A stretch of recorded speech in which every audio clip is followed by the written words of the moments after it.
boa tarde. O Museu de História da Medicina do Rio Grande do Sul apresenta a primeira atividade de 2024 do projeto Maturidade Ativa. Para este ano, preparamos uma programação especial e contamos com a sua participação, tanto nas atividades presenciais quanto nas atividades virtuais do projeto. Hoje contamos com a participação da doutora Fanny Glock, médica geriatra pela PUC-RS, especializada em geriatria, clínica médica e cuidados paliativos pelo Hospital Albert Einstein. Conhecendo Envelhecer será o tema abordado pela doutora Fanny. Nos dará dicas de como envelhecer bem e melhor. Também trará informações sobre a curva do envelhecimento populacional, a importância da avaliação médica e como poderemos ter um plano de uma qualidade de vida melhor, com cuidados e prevenção para a nossa saúde.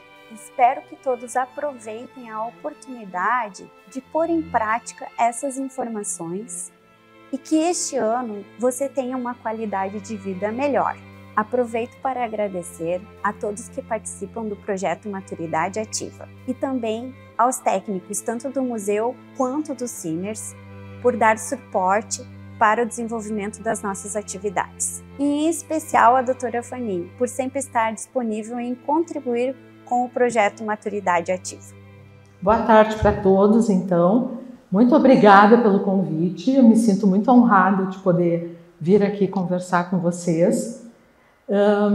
Eu preparei um apanhado geral da geriatria, então eu vou conversar com vocês. A ideia é conversar, falar um pouco da minha profissão, das coisas que a gente faz, das doenças que a gente atende, das características do atendimento e vocês podem ir perguntando à medida que for aparecendo as dificuldades. Por favor, perguntem para a gente conversar e poder esclarecer as dúvidas, tá?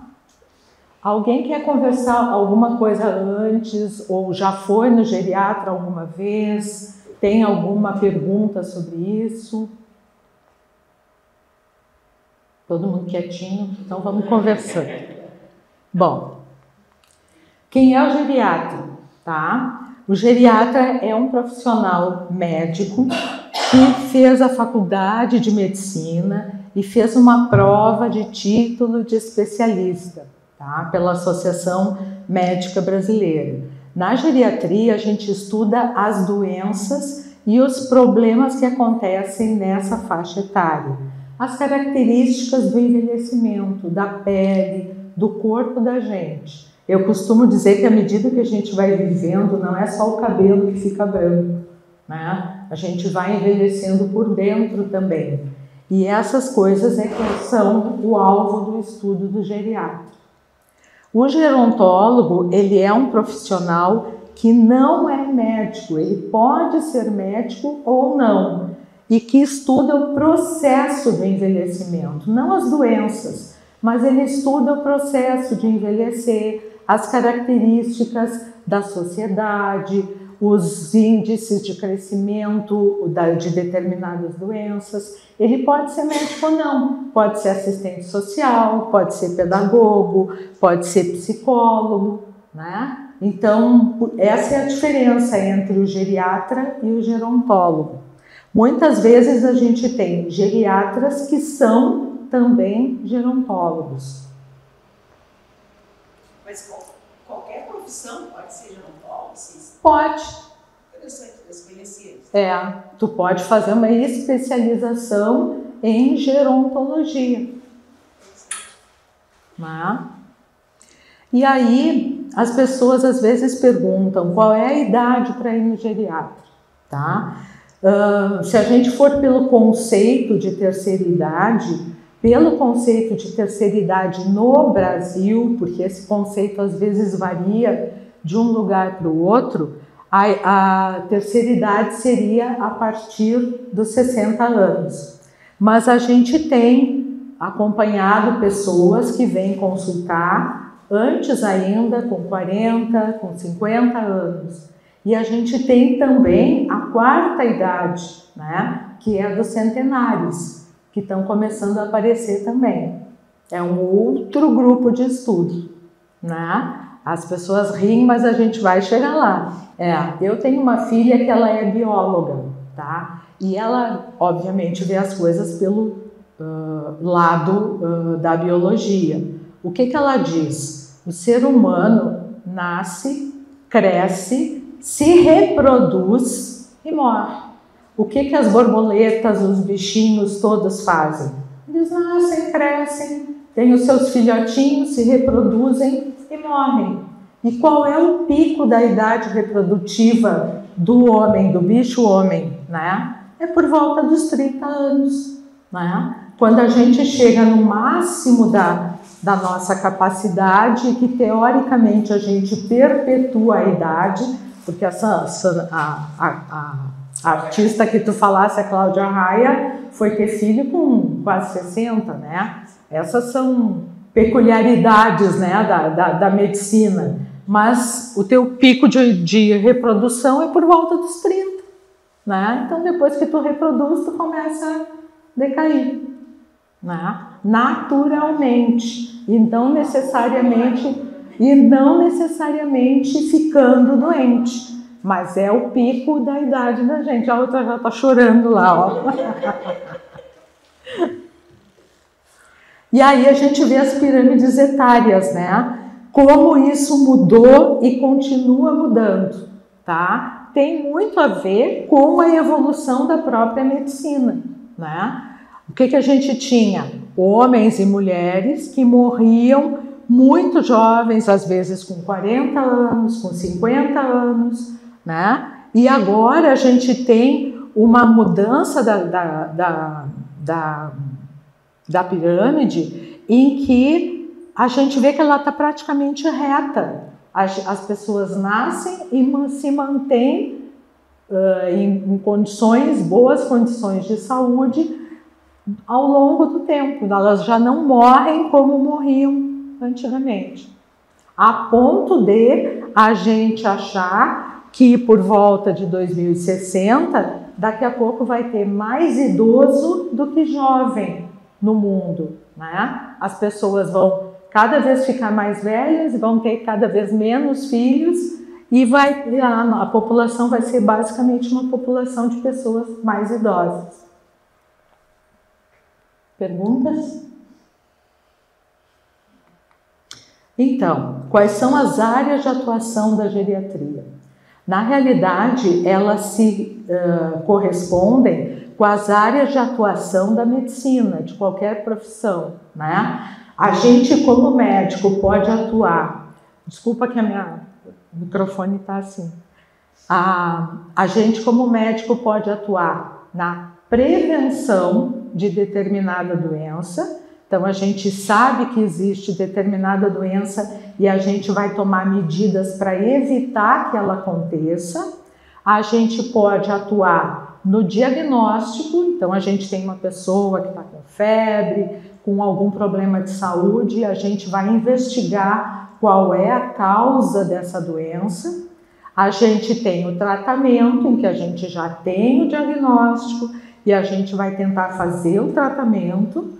Eu digo tentar porque nem todas as doenças são tratáveis, infelizmente, né? Então a gente vai tentando tratar as doenças e a paliação, que é um nível de atuação que pode acontecer em qualquer idade, não só com idoso, com jovens, com crianças, quando se tem uma doença que é muito séria e todas as tentativas de tratamento não funcionaram. Então, a gente tenta paliar, que é aliviar o sintoma, aliviar o sofrimento, mesmo que a gente não vá curar aquela pessoa.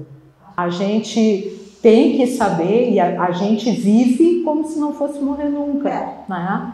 E a morte faz parte da vida, né? E esses cursos de cuidados paliativos, eles nos ensinam a lidar melhor com esse processo, a aliviar o sofrimento, a tentar amparar as famílias, preparar as pessoas para essa fase de vida, né?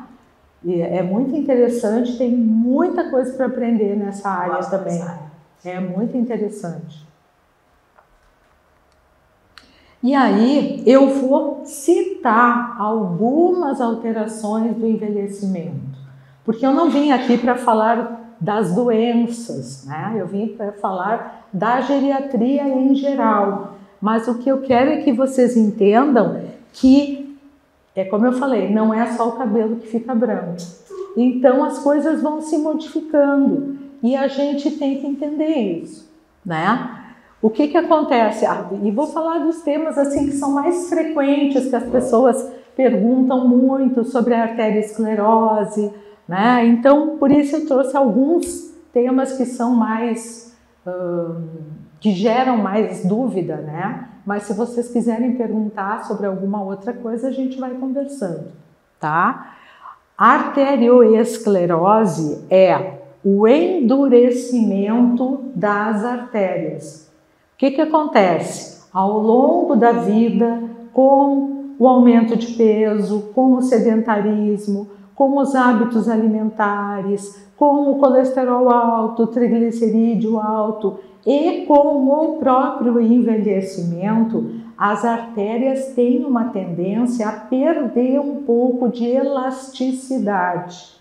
Elas vão ficando mais endurecidas. Então, elas ficam esclerosadas, porque é o endurecimento da artéria, né? E esse colesterol, esse triglicerídeo, ele vai se acumulando e formando essa placa de gordura, que é a placa que a gente chama de ateroma, e que vai obstruindo a circulação do sangue. Então, este processo, ele pode acontecer em vários lugares do corpo. Pode ser numa coronária, que é uma artéria do coração, pode ser numa artéria cerebral, que às vezes o pessoal dizia, fulana está esclerosada, né? O que é o tal de esclerosada? É claro que é um termo que é um termo leigo, né? Em que o que ela está querendo dizer é que aquela pessoa está com alguma alteração neurológica, né? E que às vezes pode ter a ver com esse endurecimento das artérias e a dificuldade do sangue chegar onde precisa chegar.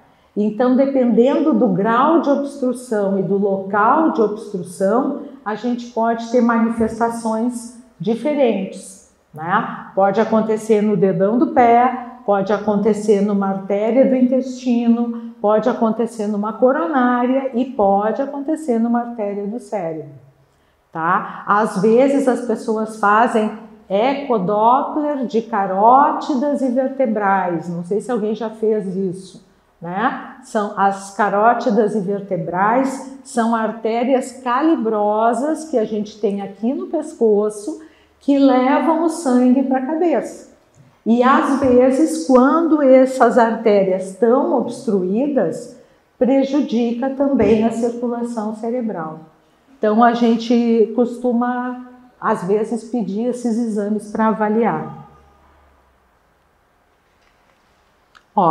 Alterações de coluna. Todo mundo tem uma dor na coluna, né? Ou é mais em cima ou é mais embaixo, de algum jeito tem uma dor na coluna, tá? O que acontece? A gente pode olhar aí naquele desenho que tem ali, as duas vértebras ali de cima são as vértebras que estão, digamos, normais, né? Elas estão bem quadradinhas e tem uma cartilagem no meio das vértebras para evitar o impacto entre as duas vértebras, tá? Com o tempo, o que acontece? Pode uma vértebra, que é aquela que está ali embaixo, ficar um pouquinho mais saliente, escorregar um pouquinho mais para frente ou um pouquinho mais para trás. E isso pode dar dor. Como a gente tem, né, entre as artérias, entre as vértebras e a cartilagem, a gente tem artérias, nervos, uma série de estruturas que ficam entre essas vértebras. porque a vértebra ela é uma estrutura viva, ela não é seca, sem um sangue. A gente tem sangue dentro das vértebras. Né? O pessoal às vezes come o tutano do osso, que é, né? bem bom. Que é bem bom, né? Aquilo ali o osso é uma estrutura viva, né? Que tem sangue, que tem nervos, que tem cartilagem. Então essas estruturas, quando a vértebra fica assim, ela está normal. Mas quando ela está apertadinha assim, ela belisca o nervinho que tem ali e aí ela pode dar uma dor irradiada, que pode ir para o fim da perna ou, enfim, para o local onde corresponder àquela vértebra. Então, isso pode dar dor também. E, às vezes, os maus hábitos da gente de ficar mais curvada, de não endireitar a coluna, né? A falta de exercício físico também faz com que a gente tenha dor. Para a gente se manter retinho assim, a gente tem que contrair o abdômen, né? Como normalmente a gente não tem uma musculatura boa aqui no abdômen, né? Para manter a gente assim, a nossa tendência é cair.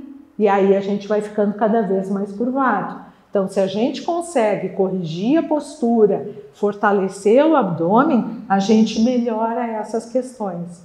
Por isso que o exercício, a atividade física são importantes também. Dúvidas?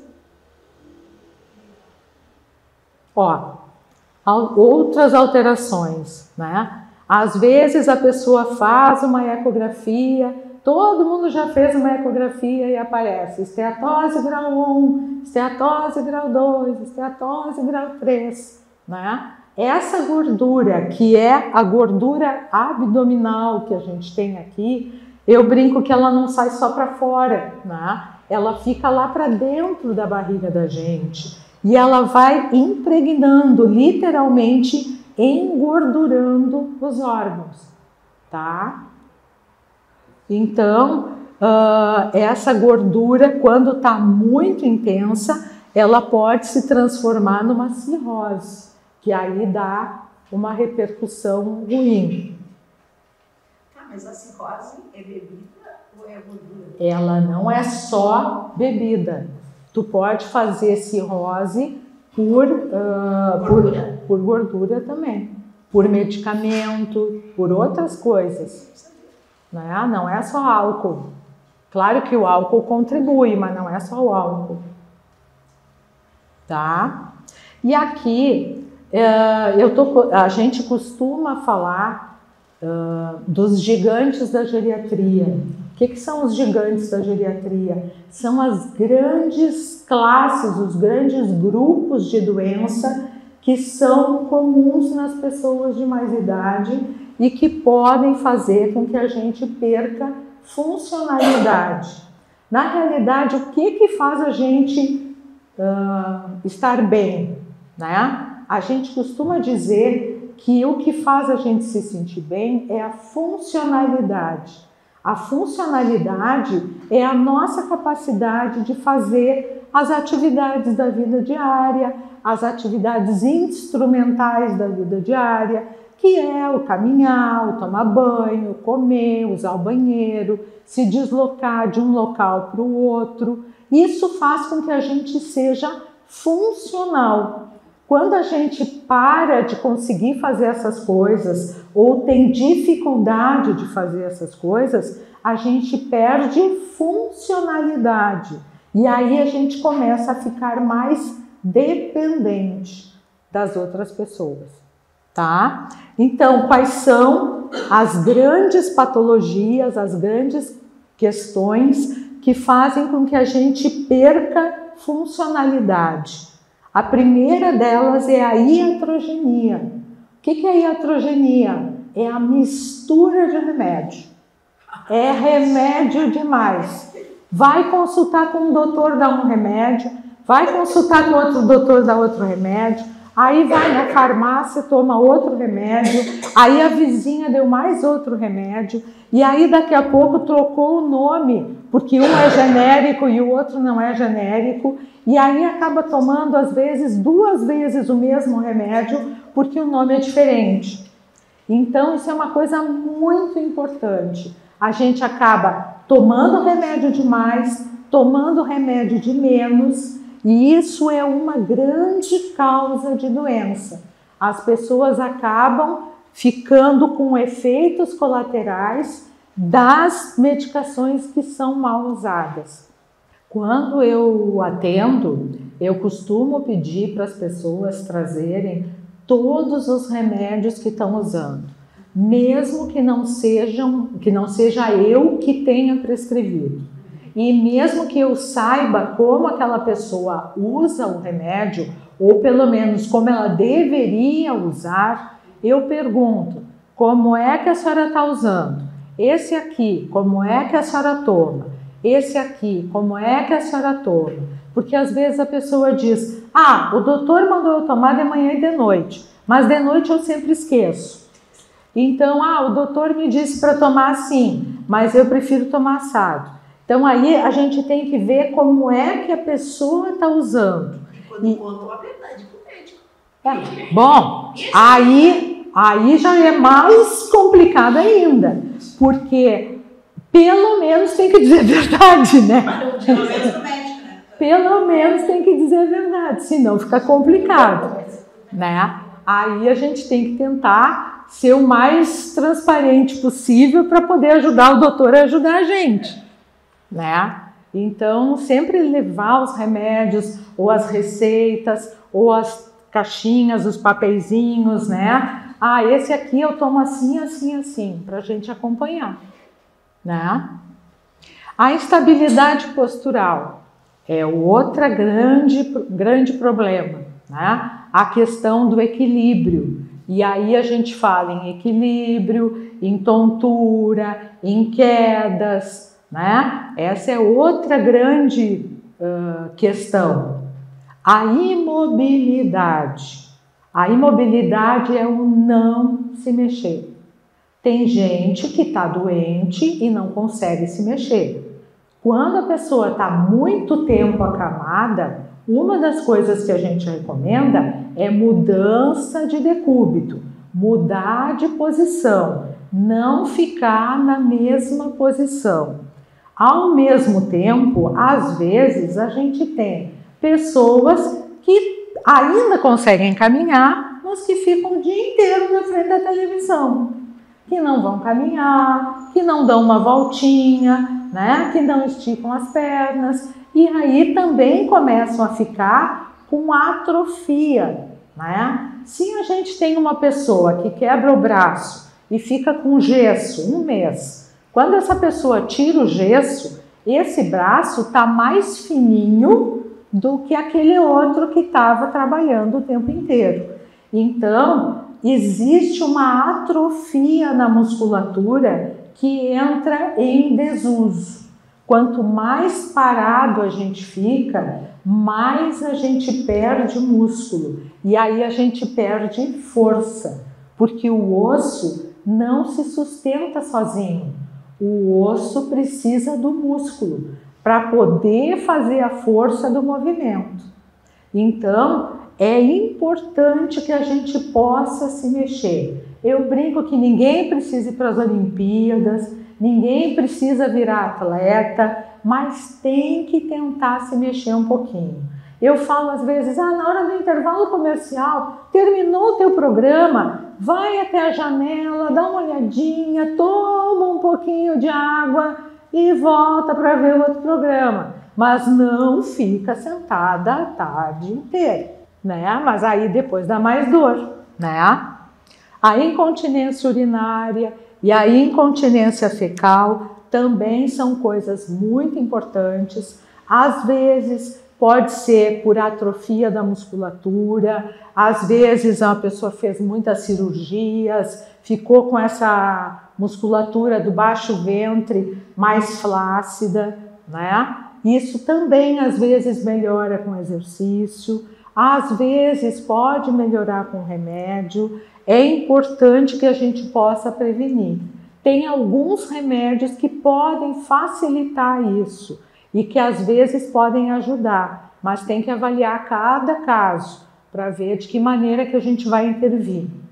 E a insuficiência cerebral, que é outro mundo também, né? Que a gente costuma, assim, eu costumo dizer que o envelhecimento do cérebro a gente chama de demência.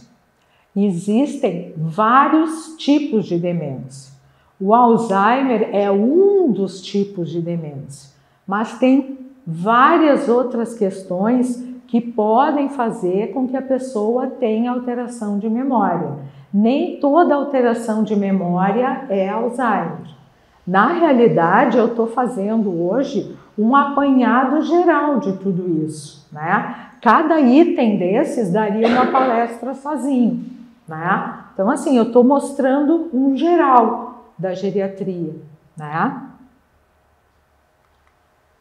Aqui, então, o que a gente faz na geriatria?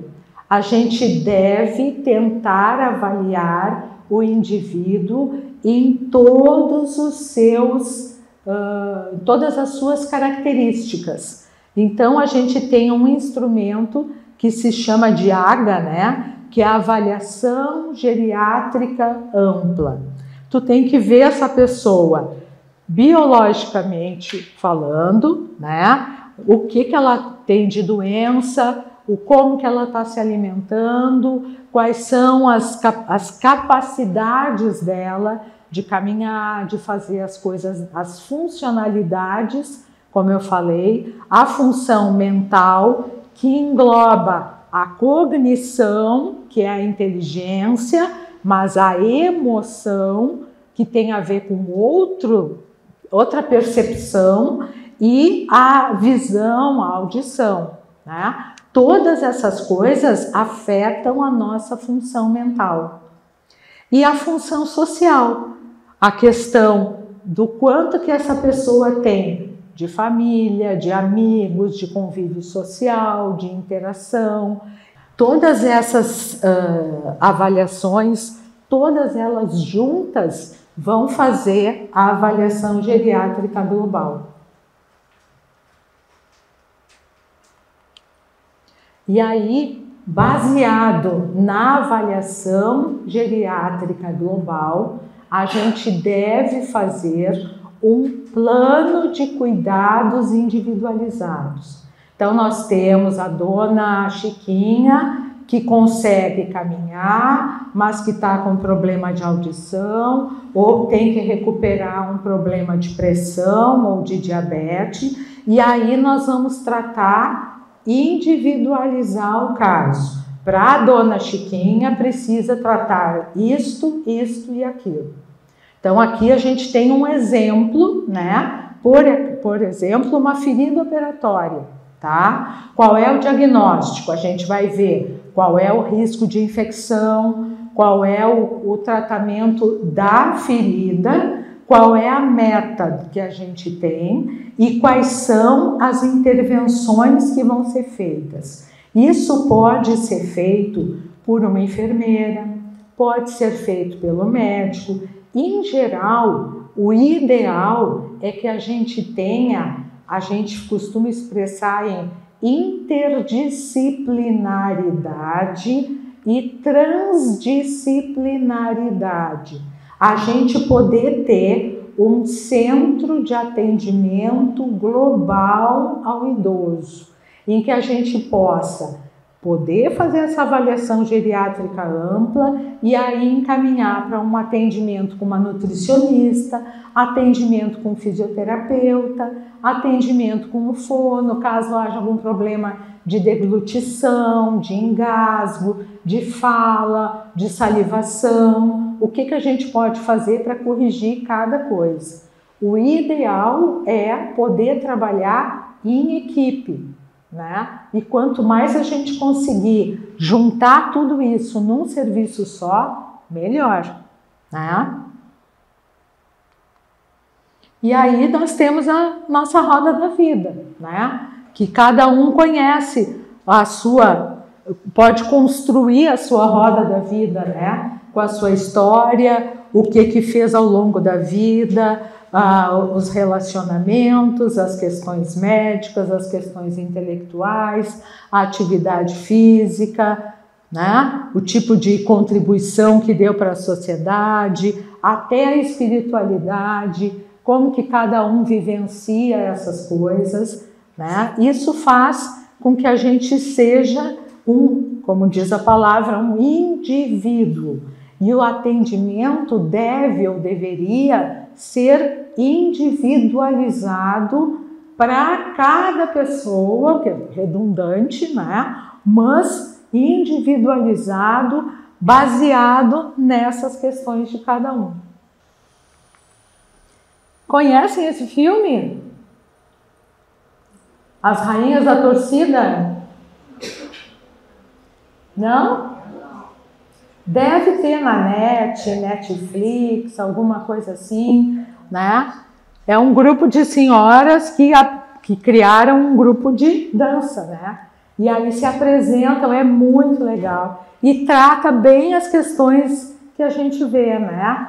Os preconceitos que tem com relação à terceira idade, a dificuldade do marido de deixar a esposa ir dançar, ou da neta que diz, pá, vó, tu vai dançar, né? Então, assim, como a gente tem que também desmistificar essas questões e começar a participar mais ativamente dessas essas atividades todas da vida, né?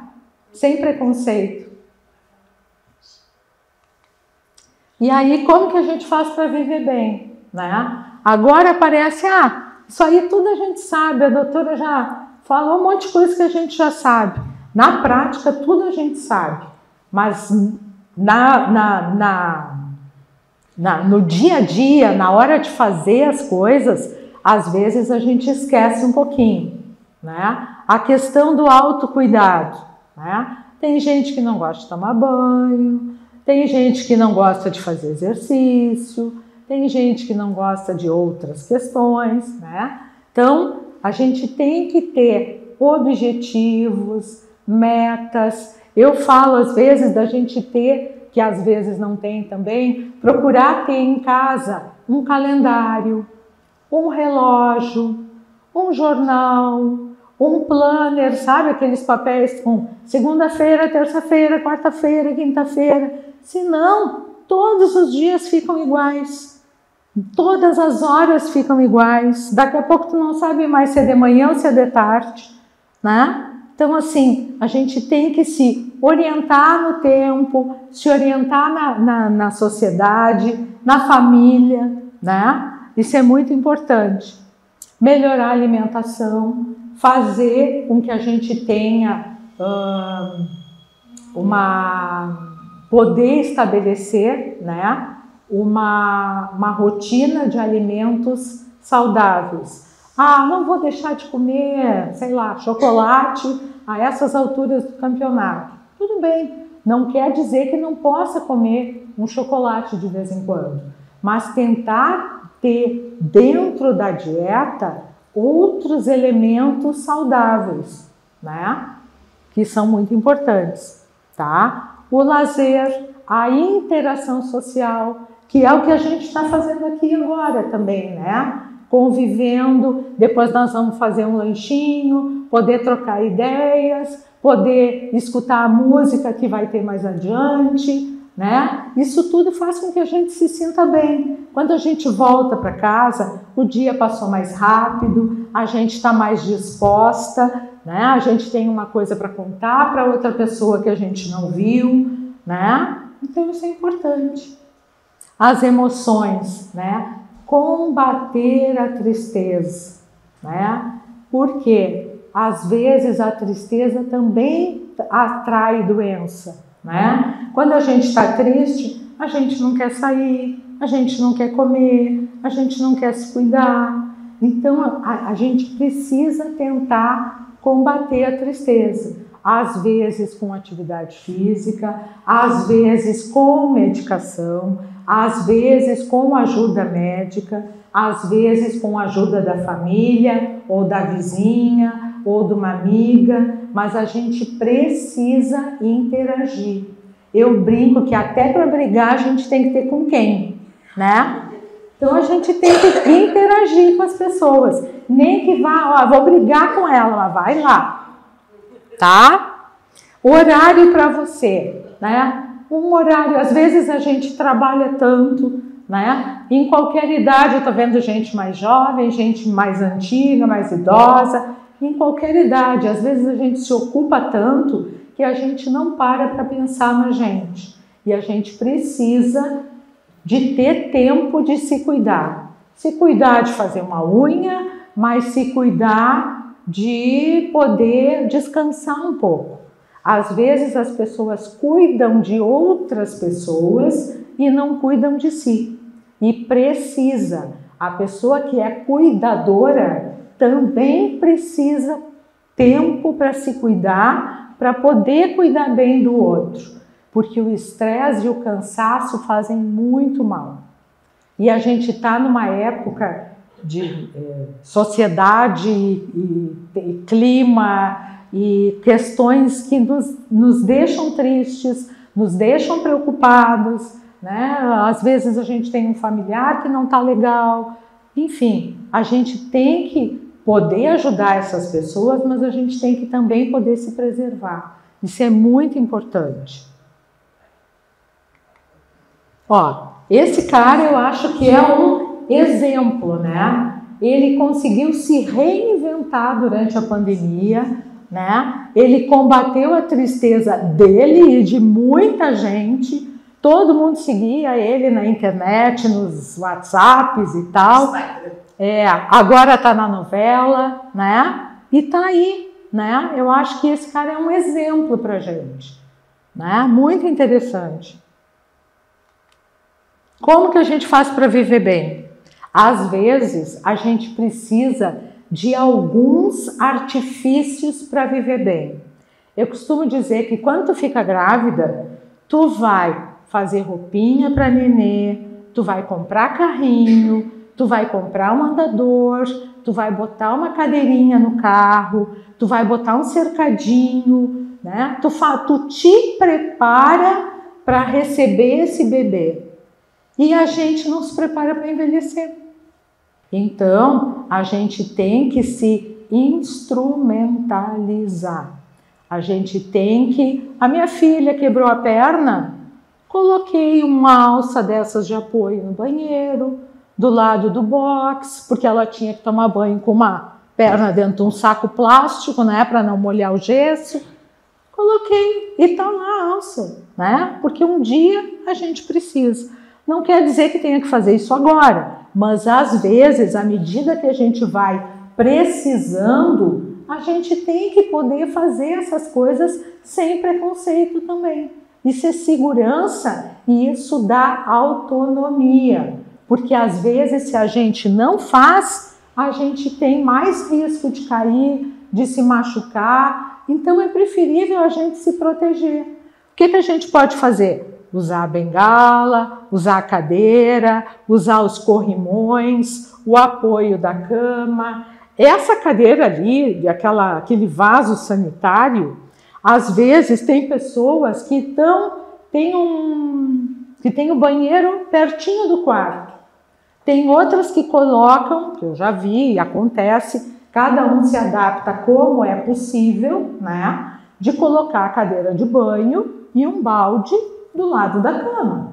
Acontece. A pessoa usa conforme a necessidade para não se deslocar, não precisar caminhar muito. Essa cadeirinha é uma cadeirinha de camping. Isso se vende para camping. E isso tu pode botar dentro do teu quarto.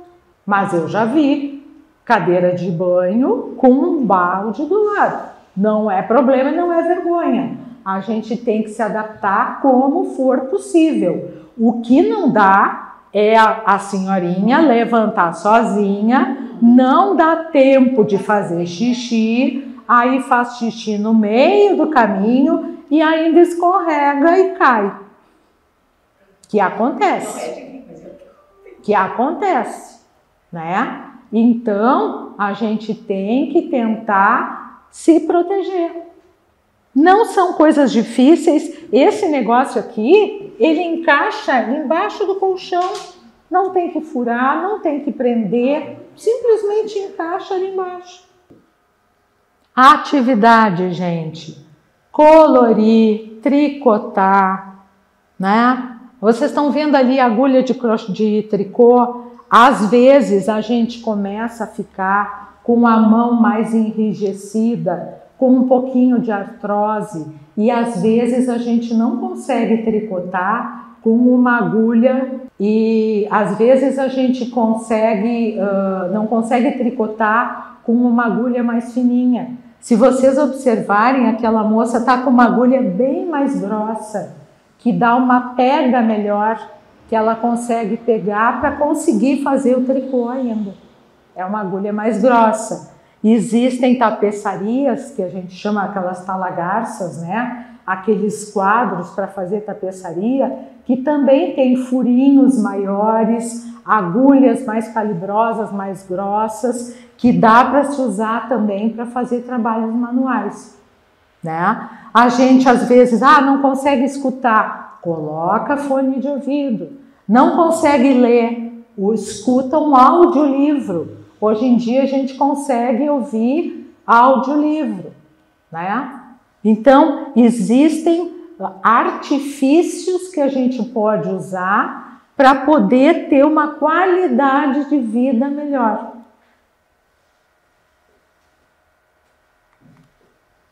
A internet, né? Eu estava falando das referências do calendário. É importante o calendário, é importante o relógio, o planner, a caixinha dos remédios, em que a gente bota os remédios de manhã, de tarde, de noite, para não se atrapalhar.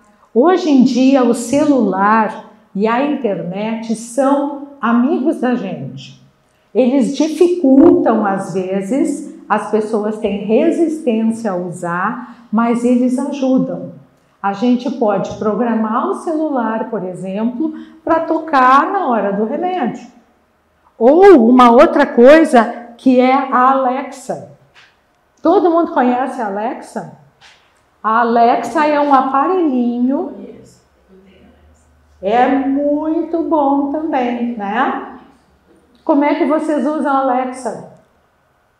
Eu uso para música. Eu conheço uma senhora que usa para lembrar a hora dos remédios. Dona fulana está na hora do remédio.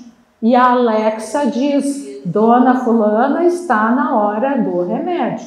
Do mesmo jeito que a gente diz, Alexa me lembra o bolo daqui a meia hora, ou Alexa me acorda a tal hora, a Alexa lembra a hora dos remédios. E as caixinhas também, agora tem umas que apitam, exato. Só abre a portinha daquele que tem que tomar naquela hora. Então essas coisas são muito interessantes e ajudam muita gente, né? E a gente tem que aproveitar. Pode ser para ouvir uma música, pode ser para dar o número do telefone da filha ou do filho, ou para ligar para alguém, né? Cada vez tem mais utilidades, né? Eu ainda acho que é melhor a gente ter alguém do lado para brigar e para cutucar e para lembrar, né? Mas se a gente puder ter uma bom. A Alexa não briga, né? E às vezes a minha filha adora fazer isso. Ela inventa umas perguntas, umas coisas que não estão no programa da Alexa, e a Alexa, coitada, não sabe responder. Aí ela diz, mãe, a Alexa bugou. Bugou quer dizer, sei lá, né? Saiu do ar, não, ela se atrapalhou. Aí ela adora fazer a Alexa bugar, que ela inventa umas coisas que a Alexa não sabe responder. Mas é uma companhia também, é um artifício, é um instrumento, não é tão caro assim. Claro que o barato é só o marido da barata, né? Mas existem opções que são acessíveis, né? Então a gente tem que tentar fazer essas coisas. Isso, gente, tá? Então, assim, caso queiram, né, contato, ali tem um telefone para agendamento. Eu vou deixar, se quiserem, cartão para a gente fazer contato. Se alguém quiser consultar, né, estou às ordens, vocês sintam-se à vontade, né? E espero ter contribuído. Dúvidas?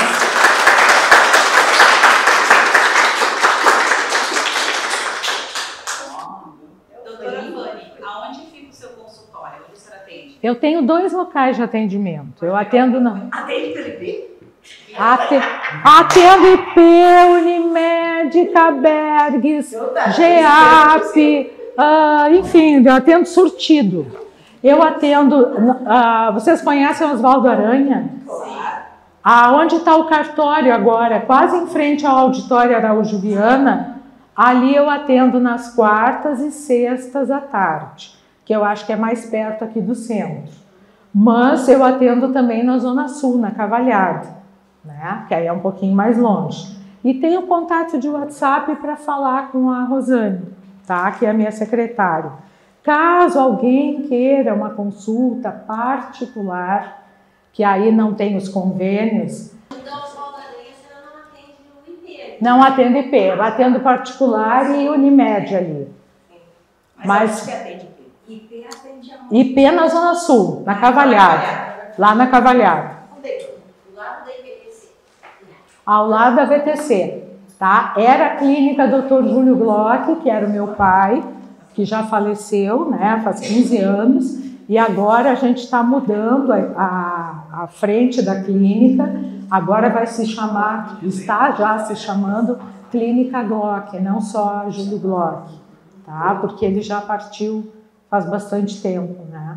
E eu estou modificando a clínica para ter agora junto comigo nutricionista, físio, fono, essa equipe multi que eu propago e faço propaganda, eu quero ter no meu consultório. Então eu quero poder oferecer isso para os meus pacientes. Então espero, né, tenho fé que eu consiga fazer isso e conseguir essa equipe multi, que eu acho que é fundamental. Em casos necessários, também a senhora faz atendimento domiciliar? Faço atendimento domiciliar também, tá? Não pelos convênios, né? Porque os convênios não dão direito. Mas, tá?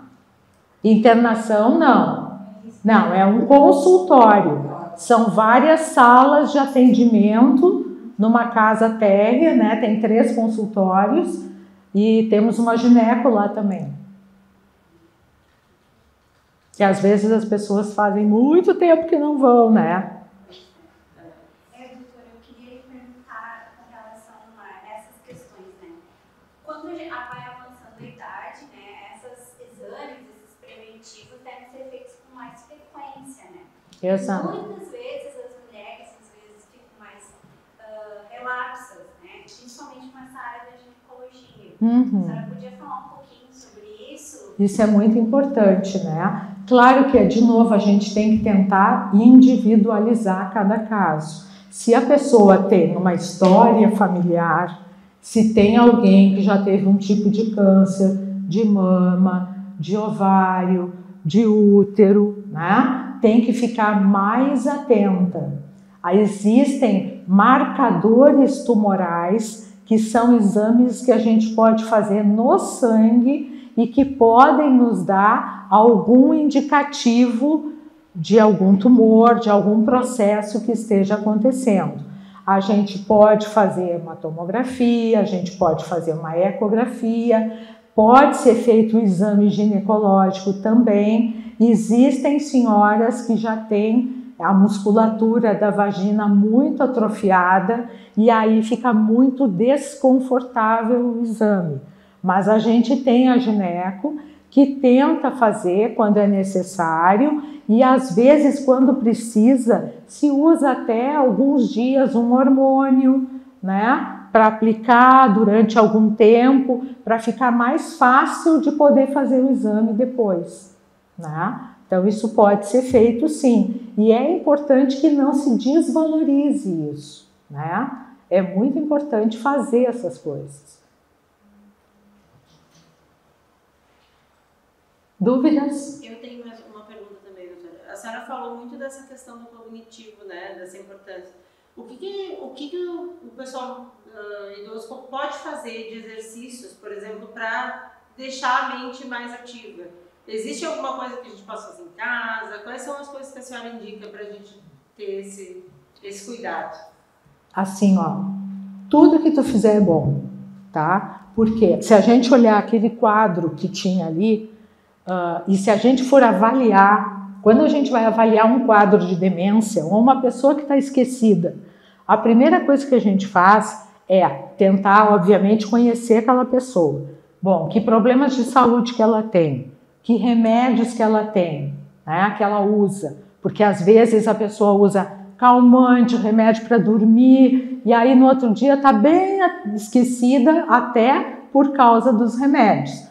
Então, essa é uma questão. A outra questão, uma avaliação clínica e laboratorial.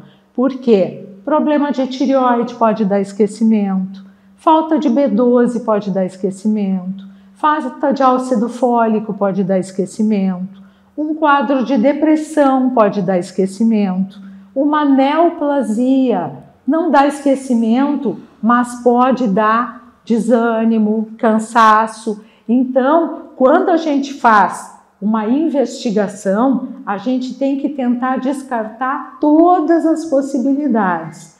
Às vezes se faz testes de memória, tem um deles que é o mais comum, que a gente chama de mini mental, né? Que tu pergunta para a pessoa como é o nome dela, o endereço, se ela lembra o endereço, se ela lembra o telefone dela, se ela sabe contar, fazer determinadas contas, ou diz 2, 3 palavras e daqui a pouco pergunta se ela lembra daquelas perguntas. Então a gente pode fazer alguns testes desse tipo e a gente pode fazer também um exame de imagem, que é em geral uma ressonância ou um tomo, para olhar para ter uma imagem do cérebro. Nem sempre tu vai ter um diagnóstico de Alzheimer pela imagem. Em geral, a alteração de memória, ela tem a ver com o hipocampo, que é uma área do cérebro. Então, às vezes, tu faz um exame do cérebro e tu vê uma imagem do hipocampo que está atrofiado.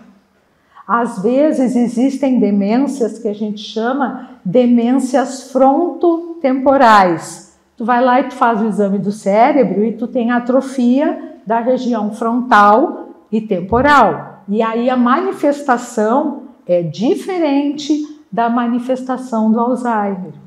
Às vezes tu tem uma pessoa que tem doença de Parkinson. E o Parkinson também dá alteração de memória e também tem um tipo de demência que é característico da demência de Parkinson.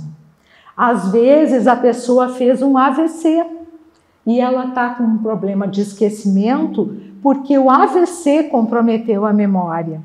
Então, para a gente avaliar, a gente tem que olhar todas essas coisas, descartar, obviamente, os problemas que não estão acontecendo e tentar focar nos problemas que a pessoa tem. E, em geral, eu costumo dizer que o problema, que as demências são multicausais, porque tu pode ter uma atrofia do hipocampo, mas aquela pessoa tem diabetes, ela tem hipotireoidismo, ela já teve um AVC, ela já teve outras coisas. Então, dificilmente a causa é uma só. Em geral, a causa é tudo junto. E aí eu brinco que se fosse uma causa só era mais fácil, né? Mas em geral é tudo junto. Então a gente tenta melhorar um pouquinho aqui, melhorar um pouquinho ali, estimular um pouquinho lá, para tentar ver o quanto que a pessoa vai conseguir melhorar. Às vezes a gente consegue uma boa melhora, às vezes não, depende de cada caso, né? E para a gente se ocupar, para a gente se distrair, tudo é válido.